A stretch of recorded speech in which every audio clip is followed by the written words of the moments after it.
My sister's text popped up while I was slicing strawberries for my daughter's lunch. "We're doing Thanksgiving at Mom's this year. We thought you'd want in." It should have been a nice message. But it wasn't.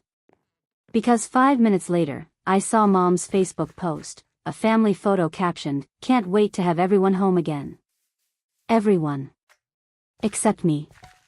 My name wasn't tagged. My picture wasn't there.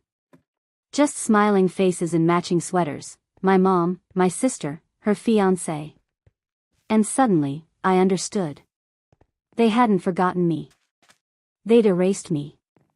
I stood there, knife still in hand, strawberry juice staining my fingers red. My daughter, Mia, giggled from the other room, humming along to a cartoon. And in that small, ordinary moment, I felt something inside me crack. Not from anger, from clarity. Because this wasn't new. This was the final note of a song I'd been forced to dance to my entire life. Ever since I was 16, I was the helper, the problem solver, the fixer. When Mom's car broke down, I skipped my own rent to help her. When my sister dropped out of college, I co-signed her loans because, "You've got a steady job." When our stepdad lost work, I covered groceries. And Mom's salon visits. They called it family support. But it was always me paying the price. I'm 34 now, a single mom, graphic designer, working from a tiny apartment that smells faintly of coffee and crayons.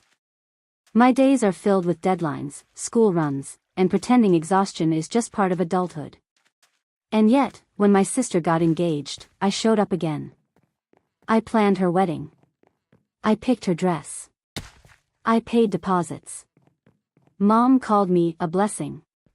My sister called me reliable. But really, I was just useful. Until the text.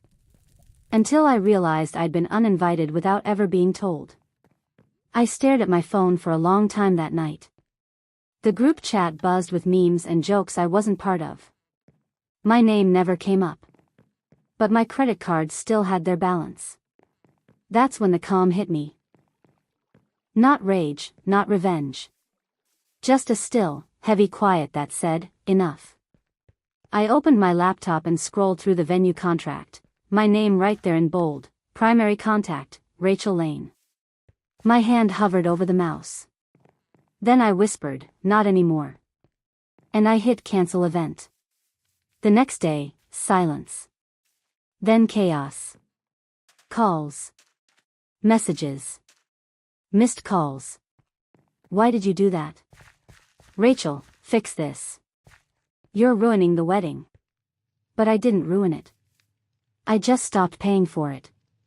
For once, I let them feel what it's like when I'm gone. When the fixer leaves.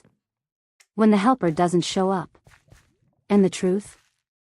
It felt incredible. Because revenge isn't always loud.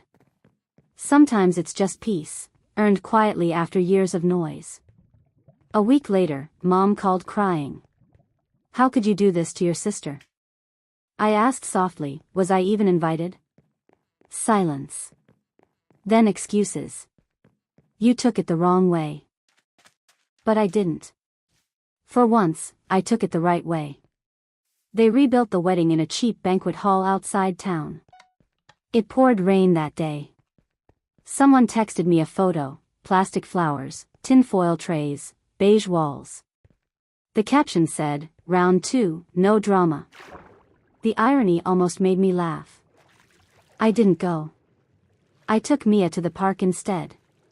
We shared fries, watched the ducks, and for the first time, I didn't feel guilty for choosing myself.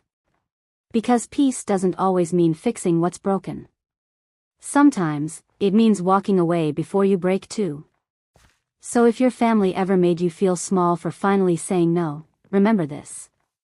You don't owe them your silence. You don't owe them your savings.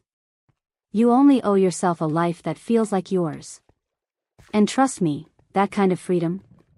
It's worth every cancelled invitation.